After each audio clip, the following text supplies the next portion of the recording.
আসসালামু আলাইকুম শিক্ষার্থীরা, রনি স্যারের অ্যাকাউন্টিং ক্লাসে তোমাদের সবাইকে সুস্বাগতম। আজকে আমরা আলোচনা করব হলো ক্রয় ফেরত জাবেদা আর বিক্রয় ফেরত জাবেদা। এটা হলো হিসাব বিজ্ঞান প্রথম পত্রের দ্বিতীয় অধ্যায়, হিসাবের বইসমূহ। এই হিসাবে বইসমূহ এর আগে আমরা 5টা ক্লাস অলরেডি করে ফেলছি। আজকে হলো আমাদের 6ষ্ঠ ক্লাস, ঠিক আছে? তো আমরা এখানে দেখব হলো ক্রয় ফেরত জাবেদা। ক্রয় ফেরত জাবেদা মানে কি? প্রতিষ্ঠান ক্রয় করছে, বিভিন্ন কারণে পণ্যের ত্রুটি কিংবা হিসাবের ভুল, বিভিন্ন কারণে সেই পণ্যটাকে ফেরত পাঠানো হইতেছে। তো এই জন্য যে জাবেদাটা করা হয় সেটা হলো ক্রয় ফেরত জাবেদা। ক্রয় ফেরত জাবেদা তার মানে হলো প্রতিষ্ঠানে আগে ক্রয় করা হয়েছে এবং সেটা পণ্য ক্রয় করা হয়েছে এবং বাকিতে, ঠিক আছে? তাহলে এটা হলো ফেরত দেওয়া হবে, ঠিক আছে? তো অঙ্ক হলো এটা। এই অঙ্কের ক্ষেত্রে এই ক্রয় ফেরত জাবেদা এটা হলো ছকটা আমরা আলোচনা করব। প্রথম হলো তারিখ। এটা হলো ডেবিট হিসাব খাত। ডেবিট হিসাব খাত কেন? কারণ হলো এই যে দেখো, এই যে ক্রয় ফেরতের জাবেদা, ক্রয় ফেরতের ক্ষেত্রে জাবেদা কি হয়? আমরা জানি ক্রয় সবসময় ডেবিট, তাহলে ক্রয় ফেরত হলো ক্রেডিট। কেন? ক্রয় ফেরত ঠিক ক্রয়ের উল্টা, কারণ ক্রয় করা হয়েছে মানে পণ্য ব্যবসায় প্রতিষ্ঠানে আসছে, ক্রয় ফেরত মানে ওটাই আবার ফেরত দেওয়া হয়েছে, সেই জন্য ক্রয়ের ঠিক বিপরীত হলো ক্রয় ফেরত, ঠিক আছে? তো জাবেদা কি? আমরা জানি ক্রয় হলো ডেবিট, তার মানে ক্রয় ফেরত হলো ক্রেডিট। আর হলো বাকিতে ক্রয় করলে কি হয়? বাকিতে ক্রয় করলে প্রদেয় হিসাবের সৃষ্টি হয়, ঠিক আছে? প্রদেয় হিসাব কাকে বলে? প্রদেয় হিসাব মানে হলো যে আমাদের কাছ থেকে টাকা পাবে, বুঝে আসছে? সেজন্য প্রদেয় হিসাব ডেবিট, ক্রয় ফেরত হিসাব ক্রেডিট। এই জন্য এখানে লেখা থাকে ডেবিট হিসাব খাত। এই প্রদেয় হিসাব মানে কি? এই যে মাসুম ব্রাদার্স, সালাম ট্রেডার্স, কালাম ব্রাদার্স, এদের কাছ থেকে আমরা পণ্য নিয়েছি, মানে তারা আমাদের কাছ থেকে টাকা পায়, টাকা পেলে হলো প্রদেয় হিসাব। তো সেই জন্য এগুলো হলো ডেবিট হিসাব খাত। এটা হলো ডেবিট হিসাব খাত, ঠিক আছে? এরপরে হবে কি? এর সাথে মনে রাখবো ডেবিট হিসাব খাত, ডেবিট নোট, ঠিক আছে? নাম্বার, সূত্র, প্রদেয় হিসাব, ক্রয় ফেরত হিসাব, এটা হলো ছক, ঠিক আছে? তাহলে আমরা বুঝতে পেরেছি ক্রয় কিংবা ক্রয় ফেরত, বিক্রয় কিংবা বিক্রয় ফেরত, এর ছকগুলো প্রায় একই রকম, শুধু ক্রয় বিক্রয়, ক্রয় ফেরত, বিক্রয় ফেরত এগুলোর কারণে শুধু নামগুলো কিছু চেঞ্জ হয়, ঠিক আছে? এবার আমরা দেখি নিচের তথ্যগুলোতে হক ব্রাদার্সের হিসাব বই থেকে সংগ্রহ করা হয়েছে। 2025 জানুয়ারি 7 তারিখে মাসুম ব্রাদার্সকে ফেরত দেওয়া হলো প্রতি কেজি 60 টাকা দরে 10 কেজি মোটা চাল। তাহলে হলো ফেরত দেওয়া হয়েছে। ফেরত দেওয়া হয়েছে মানে কি? আগে আমরা ক্রয় করেছি সেটা এখন ফেরত দিচ্ছি। তারপরে কি? এবং 80 টাকা দরে 20 কেজি মিনিকেট চাল, বাট্টার হার হলো 5%, চালান নম্বর হলো 205, ঠিক আছে? জানুয়ারি 11 তারিখে সালাম ট্রেডার্স থেকে ফেরত প্রতি কেজি 120 টাকা দরে 10 কেজি চিকন মসুরের ডাল, কারবারি বাট্টা ছিল 10%, ঠিক আছে?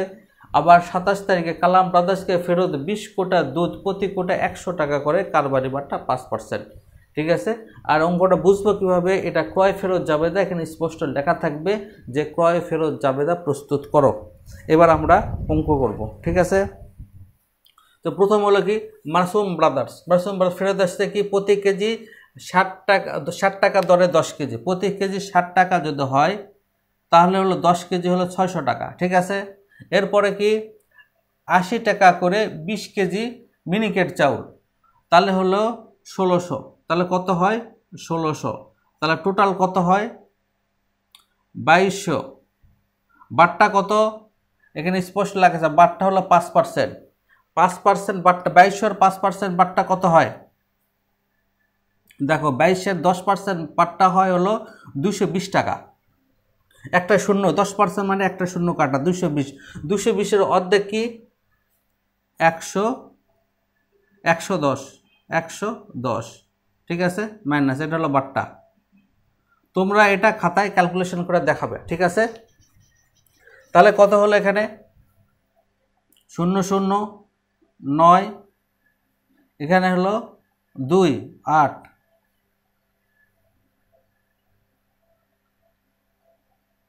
তাহলে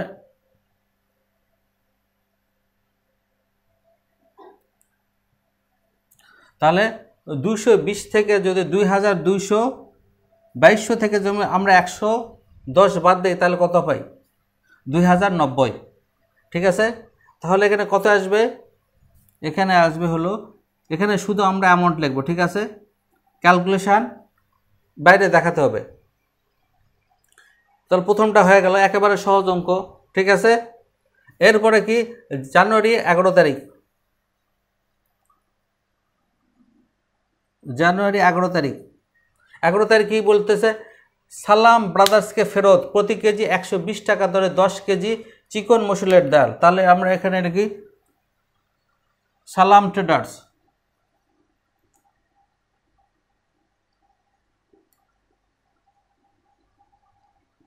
সালাম ট্রেডার্স হিসাব। ঠিক আছে, তাহলে এখানে কি আছে? এখানে আছে হলো, দেখো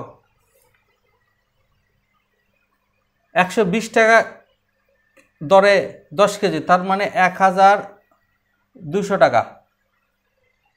ঠিক আছে, তাহলে কত? 120 টাকা কেজি দরে, একেবারে সহজ ক্যালকুলেটার ছাড়া 120 আর 10 মানে একটা শূন্য খালি যোগ করে দিবা।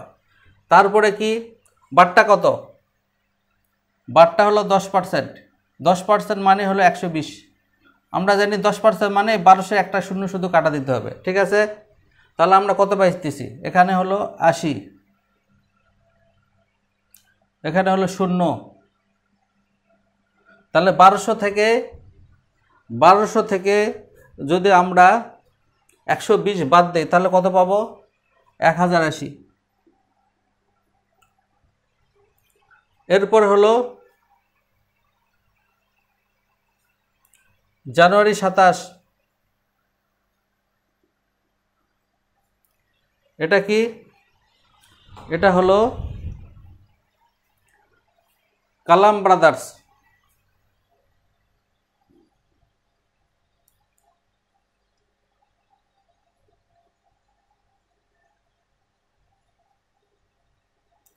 কালাম ব্রাদার্স হিসাব। তাহলে ডেবিট নোট নম্বর যদি এখানে দেওয়া থাকে তাহলে আমরা লিখতাম, সূত্র যদি দেওয়া থাকতো তাহলে আমরা লিখতাম, যেহেতু দেওয়া নেই সেহেতু আমরা লিখতেছি না। ঠিক আছে, তাহলে হলো কি? এখানে কি আছে? কালাম ব্রাদার্সকে কি করা হয়েছে? 20 কৌটা দুধ প্রতি কৌটা 100 টাকা, তাহলে কত হয়? 2000। 20 কৌটা দুধ প্রতি কৌটা 100 টাকা, তাহলে হয় হলো 2000 টাকা। কারবারি বারটা হলো কত? 5%, 5% মানে কত? 100 টাকা। ঠিক আছে, কিভাবে? 10% মানে হলো 200 টাকা, আর 5% মানে হলো 100 টাকা, তাহলে এটা কত হবে? 1900 টাকা। একেবারে সহজ, এগুলো করতে ক্যালকুলেটর লাগে না। তাহলে কত হলো এখানে? 1900 টাকা। এবার আমার টোটাল করব, তাহলে 0 0 0, এরপরে কত? 8 9 17 7, এরপরে কত? 9 1 10,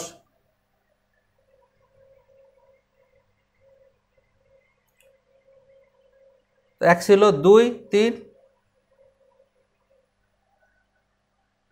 আর 2 5, তাহলে কত হলো?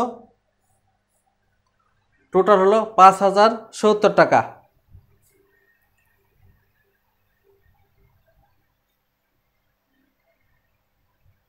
ঠিক আছে, এই হলো আমাদের অঙ্ক, একেবারে সহজ। তাহলে এটা হলো ক্রয় ফেরত যাবে।